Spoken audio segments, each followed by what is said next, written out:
बिस्मिल्लाहिर्रहमानिर्रहीम, अस्सलाम वालेकुम। मैं बशीर अली और आप देख रहे हैं मोबिलॉग्स 2.0।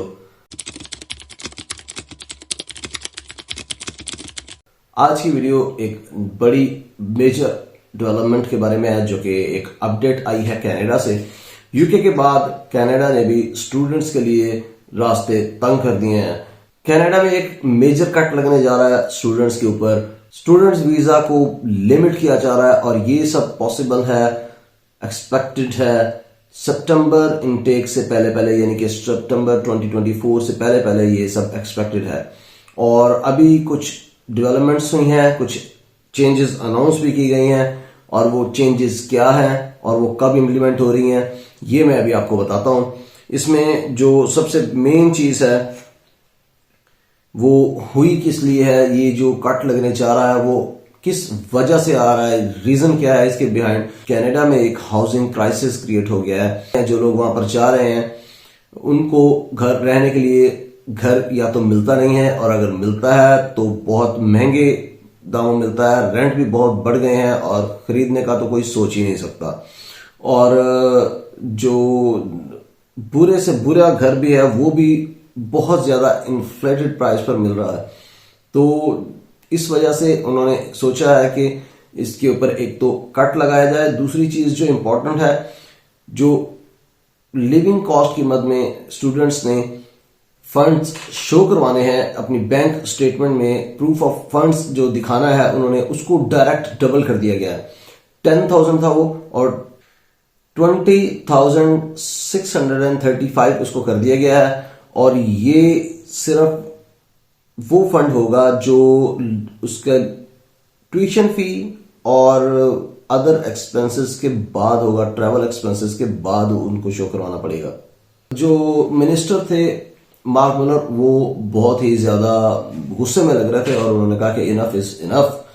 टेरिटरीज और जो प्रोविंसेस हैं, अगर वो इस कट को या इस तरीके से इसको मैनेज करने में स्टूडेंट्स को जो रिड्यूस करना है या लिमिट करना है उसको खुद से करेंगे तो ठीक है, अगर वो नहीं करेंगे तो फिर हम खुद कर लेंगे, यानी कि फेडरल गवर्नमेंट खुद करेगी। और फिर जब देसी जुबान च कहते हैं, फिर तुहानू पता जाएगा कि कैसे हम करेंगे। और फिर वो उनका कहने का मकसद यह था कि फिर वो आपको शायद ज्यादा पसंद ना आए जो हमारी चेंजेस होंगी।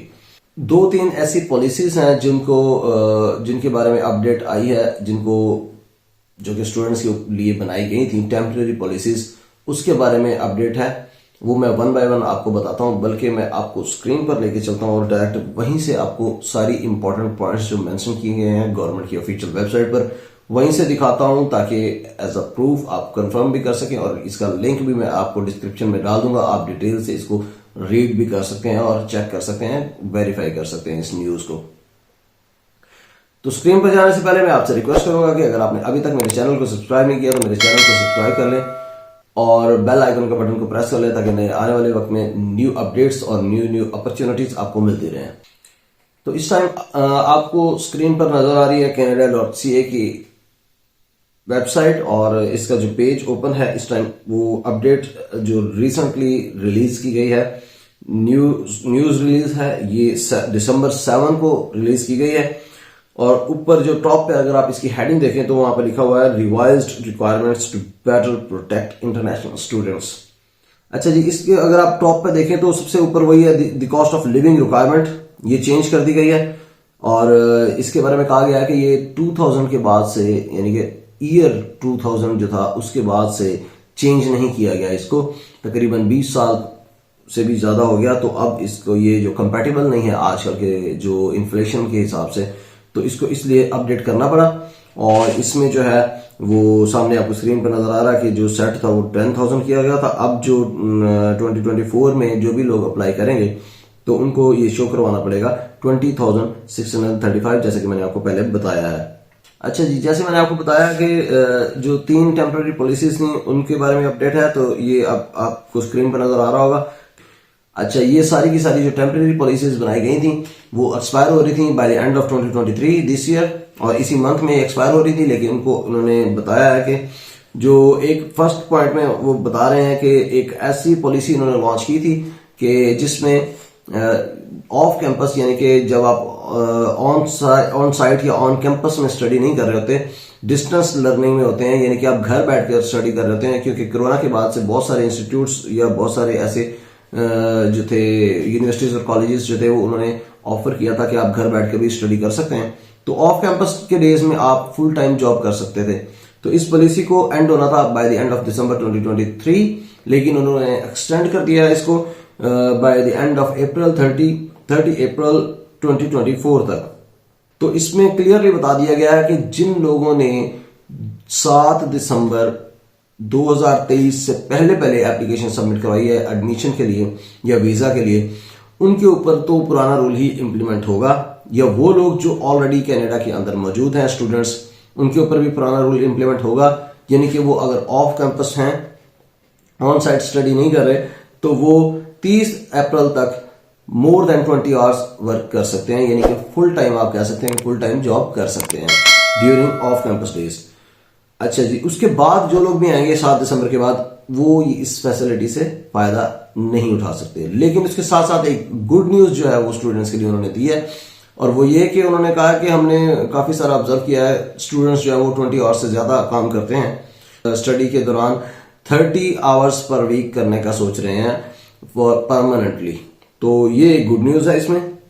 अच्छा, सेकंड जो पॉइंट है उसमें बताया गया है कि एक ऐसी पॉलिसी लॉन्च की गई थी कि ड्यूरिंग द कोरोना और आफ्टर कोविड-19 कि आप जब डिस्टेंस लर्निंग में है, ऑफ कैंपस हैं, आप घर में बैठ के स्टडी कर रहे हैं, तो आपकी अगर स्टडी जो है वो लेस देन 50% आपकी स्टडी घर में ऑनलाइन लर्निंग है या डिस्टेंस लर्निंग है, तो उसको आप टाइम काउंट कर सकते हैं टुवर्ड्स आपका जब PSW अप्लाई करते हैं, तो आप उसके जो रिक्वायरमेंट्स पूरी करने के लिए उसमें काउंट कर सकते हैं। तो वो पॉलिसी जो है वो अभी भी इन प्लेस है और उसको बिल्कुल भी नहीं छेड़ा गया। अच्छा, और ये उन लोगों के लिए है, ये जो पॉलिसी है ये उन लोगों के लिए है जो अपनी स्टडी स्टार्ट करेंगे बिफोर 1 सितंबर 2024। उसके बाद आने वाले के ऊपर ये पॉलिसी लागू नहीं होगी या वो इस पॉलिसी से फायदा नहीं ले सकेंगे। अच्छा, थर्ड जो पॉइंट है या थर्ड जो पॉलिसी थी वो ये थी कि जब ड्यूरिंग कोविड-19 बाहर से जो इमिग्रेंट्स थे वो कनाडा नहीं जा रहे थे, या वर्क परमिट पर लोग जो आते हैं या लेबर जो आती है वो नहीं जा पा रही थी कनाडा में, तो उस दौरान स्टूडेंट्स को या उन लोगों को खास तौर पे जो अपने ग्रेजुएशन कंप्लीट कर चुके थे, पोस्ट स्टडी वर्क परमिट ले चुके थे, उनको अलाउ किया गया कि वो लोग एडिशनल 18 मंथ का जो है वो रिन्यूअल ले सकते हैं और ये ओपन वर्क परमिट होगा। तो इसके लिए जो है उन्होंने बताया कि वो लोग जिनका परमिट भी एक्सपायर हो रहा है बाय द एंड ऑफ 1 दिसंबर 2023, वो लोग एलिजिबल होंगे रिन्यूअल के, लेकिन उसके बाद ये चीज लागू नहीं होगी। उसके बाद जो भी कोई आएगा वो रिन्यूअल नहीं ले सकता। तो जी, ये तो थी कुछ अपडेट्स स्टूडेंट के हवाले से। तो स्टूडेंट्स के ऊपर किस तरह से इम्पैक्ट कर रही हैं ये चीजें, आप अगर स्टूडेंट हैं या स्टूडेंट वीजा लेकर जाना चाहते हैं कनाडा, तो आपको ये जरूर इम्पैक्ट करेंगी ये चीजें, आपके ऊपर इसका इफेक्ट जरूर होगा। तो इनको मद्देनजर रखते हुए तभी कोई फैसला कीजिएगा। इस वेबसाइट का लिंक आपको डिस्क्रिप्शन में मिल जाएगा, इसको अच्छी तरह से गो थ्रू कर लीजिएगा। आपको परेशान होने की जरूरत बिल्कुल नहीं है, क्योंकि पूरी दुनिया पड़ी है अभी, आप कहीं पर भी जा सकते हैं। लाजमी नहीं है कि आपने यूके में ही जाना है या कनाडा में ही जाना है। और अगर आपने यूके में भी जाना है और कनाडा में ही जाना है तो उसके लिए भी बहुत सारी और अपॉर्चुनिटीज भी हैं। और अगर आप स्टूडेंट हैं तो आपको टेंशन लेने की जरूरत बिल्कुल नहीं है, क्योंकि मैं अभी आपके लिए अगर यूके में वो लोग परेशान हैं जो खास तौर पे जो वर्क परमिट लेकर जाना चाहते थे, उनके लिए एक बहुत ही जबरदस्त ऑप्शन लेके आने वाला हूं मैं अपनी इंशाल्लाह कल की वीडियो में। और एक बहुत जल्द मैं एक स्टूडेंट्स के लिए एक ऐसी अपॉर्चुनिटी लेके आऊंगा। 1 या 2 दिन के अंदर आप मेरी एक वीडियो देखेंगे जो हंगरी के बारे में होगी, और बहुत ही अच्छी अपॉर्चुनिटी है। और मैं कोशिश करूंगा कि जितना जल्दी पॉसिबल हो सके स्टूडेंट्स के लिए और अपॉर्चुनिटीज फाइंड आउट करूं और आप लोगों को मेरी वीडियोस देखने को मिले जिसमें स्टूडेंट्स जो हैं वो यूके या फिर कनाडा के अलावा और मुल्कों में भी जा सकें, और उनके लिए वहां पर क्या क्या अपॉर्चुनिटीज हैं या किस तरह से वो वहां पर जा सकते हैं, उसके बारे में मैं बहुत जल्द इंशाल्लाह बहुत सी वीडियोस बनाऊंगा।